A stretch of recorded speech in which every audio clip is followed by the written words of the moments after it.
Sherri Shepherd, sister, I don't know too many people who can say they are beefing with Nia Long. There's only one particular, and she has divorced him.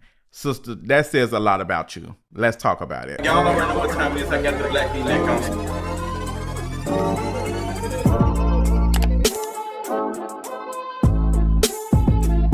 What's going on, you all? Sherri Shepherd has been in some recent drama.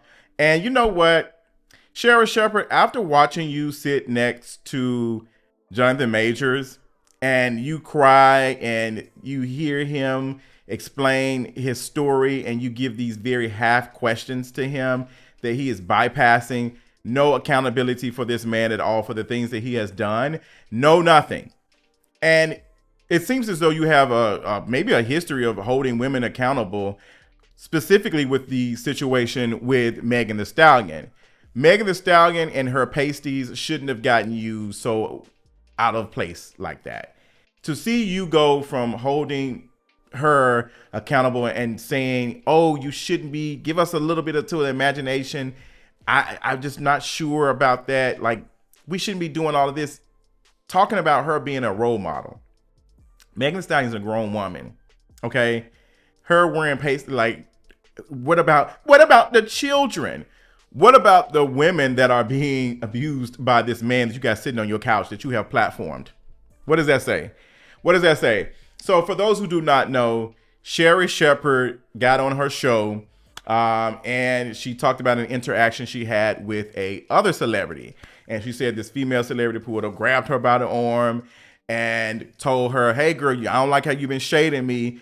And Sherri said she was caught off guard. She didn't understand. So she was waiting in the ladies' room for a conversation with said woman. And it never came. So people started speculating because Sherri didn't say that it was Nia Long. And Nia Long was confirmed to be at the event that Sherri was at that night. And Nia Long posted a subliminal post on Instagram saying about last night, kissy face emoji. Oh my God. And people like, oh yeah, it was Nia Long. It was Nia Long. So folks came and started to do research and find out that Sherri gave commentary on Nia Long's divorce with her ex-husband. The things Sherri Shepherd, while talking about Nia Long's divorce, to me were not shady. They were not shady. She just basically said that Nia Long deserves to have some fun and to do whatever she wants to do, considering how her husband has treated her in the public. What Sherri shared and said and gave as commentary to me wasn't shady, but Nia Long going through that public ordeal with her son, it was just too much. I can see how she was like, girl, don't speak, period. Like, don't speak on, like, she probably like, hey, you know what it's like being a black woman. Like, don't talk about me. And that's the thing that you run into having conversations like this. That's the thing. Like, I don't like what you said. Even though Sherri, this is her job to talk about it, she did. And I don't feel like it was shady. Nia Long probably like, girl, my life is not worth a discussion. Like, my divorce should not be talked about in this type of way. And yeah, she pulled up the side and grabbed it. She could have waited and said something, but Nia don't give a damn. She don't give a damn. And ain't no telling what Nia Long was going through. Like, girl, I can only imagine all of the stuff that was said about her during their whole ordeal. I like, girl, Sherri, take that, pay it. Like, you could have just said, you know what, girl, this is what comes with the job. This is why you know about this Wendy Williams, and not saying you're trying to be, but you did take her time slide. So the comparisons are going to be there.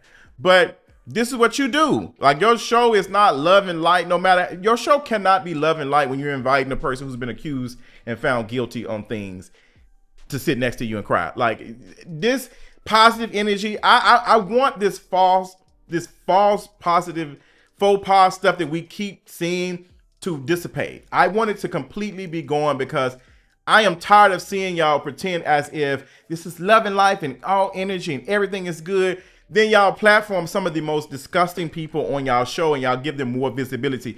You are a part of the PR machine that is trying to turn Johnathon Majors around, when he has been called out several times by his exes and people who were cool with him and close to him at one time. People who have spoken about these things. His ex-girlfriend about what he did in an audio, and he admitted to doing said things. So I'm confused why we are platforming him and talking about his experience of being a black boy and dealing with being a black child. Like, I'm confused. You let this man come in and present himself as some type of victim to excuse himself from the things that he's done. Like, this is why you know about his Wendy Williams, because Wendy Williams would ask the questions like, okay, so what about that? Like, let's talk about that. You did not. That's why I don't trust you. Like, there's no difference between Sherri Shepherd and what Jada Pinkett was doing with the Red Table Talk, inviting these, like, it's just on cable news. One was on Facebook, one was on cable news. Like, you're doing the same thing. These men are making the rounds, and the PR machine is working in their favor to dismiss any type of legitimate critique about them. You are part of that. There is no need to be platforming Johnathon Majors. He doesn't have a show coming out. He doesn't have a movie coming out. He's not working on anything right now but building his career back after that thing, after that whole incident. And child, this whole situation with Megan Good, girl, please. That man is not interested in that woman like that. He's repeatedly dated white women throughout his career. He is not interested in Megan Good. I don't care how many times they've married and kissed in front of the camera. I don't believe it. I don't believe it. And he's continuously using black women to build his career back up. And I'm really sick and tired of it, if we're being honest. Like, if it's not you sitting next to Megan Good, you doing the Sherri Shepherd show, because there's no shade. I don't even think that Johnathon Majors, had he even been in this situation with his ex, I don't even think he would have sat next to a Sherri Shepherd like that, unless he was like the rounds for a movie. It's just pay attention to the people who only go on certain shows and do certain things when they're not doing well. When they're not doing well, if they were not doing it while they were at their high, you don't deserve it at your low. Like, point blank period. You were not interested in making rounds on these shows because you know the View probably ain't gonna allow you on there, and them other shows probably ain't. But Sherri Shepherd is so desperate for attention and to be validated as a serious whatever she's doing on this show that she'll take the scraps. And Johnathon Majors is scraps, to be honest. And Sherri Shepherd should have had enough of herself to say no.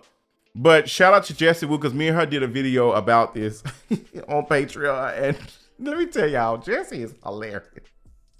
The way Jessie talked about Sherri Shepherd, I had to put my head down.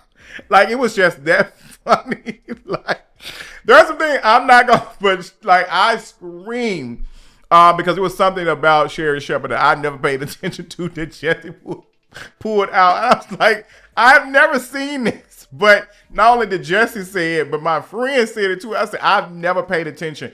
But to me, that's beside the point. But it was hilarious. Sherri Shepherd platforming Johnathon Majors was absolutely unnecessary. Having him on there giving what just happened. It's been a year or two since the situation. And also the audio that was just leaked. And we hear this man basically admit to these alleged things. Like, he's admitting to doing these things, and it's just like nothing happened. And he can't even be asked about it. He's very dismissive. He doesn't sound apologetic about it. He doesn't even sound like he cares. Like, how dare you bring this up? This is not what I'm coming on this show for. This is not what I'm interested in talking about. I am working on repairing. I am making dreams come true. Come on, Cynthia, baby. Selling pipe dreams to little girls. Excuse me, excuse you. That's what it's giving. Like, Johnathon Majors is giving, excuse me, excuse you. How dare you ask me these questions? I am selling pipe dreams to little black boys and telling my little black boy dream about how I am supposed to be in this moment. Johnathon Majors does not deserve to be any type of close to black excellence. What does that mean when in the pursuit of this black excellence, we're destroying so many people in the process to get to that? If we're destroying so many people in the process of black excellence, what does that say about black excellence? Going back to the conversation about Caleb Wilson, if we're building the best of the best within Omega Psi Fraternity Incorporated, and we got these folks going through all of this, and they're going to be redoing this to everybody else, this is the best. We're willing to beat up and mentally destroy these people to make the best. And then these people go on to take the lives of other folks. What does that say? So I've just been questioning about black excellence for a minute. I think Johnathon Majors realizing that he needs black folks in the pursuit of this. So therefore he's trying to get on black folks' side the same way that Michael B. Jordan was too, considering what was said about him and white women's. Like both of them are two peas in the pod. And you have not seen too much of MBJ saying anything until recently. Michael B. Jordan doing the whole stuff, what was going on. Michael B. Jordan was very, very quiet, didn't say anything. But now he's speaking up for him. And it just makes him look kind of like, girl, what? Like, but we have to understand that everybody does not have a politic when it comes to these type of things. Everybody doesn't have a politic when it comes to the things that Johnathon Majors is being accused of. And that's the nature of it. But I don't have to see you have one. I don't have to see them have one. I have one. And seeing Sherri Shepherd platform this person makes me not interested in supporting her show, especially after you just got to basically scolding a black woman on your show. You might not have been very aggressive in it, but the way you spoke and said from this very patriarchal lens, we need to cover up, we need to leave something to the imagination. Sherri Shepherd, the imagination that you don't have that was used against you to platform a man who would have never talked to you had you been useful for him in this moment. Think about that. That's all the thoughts I got. Let me know what you think in the comments, and I'll talk y'all later. Bye.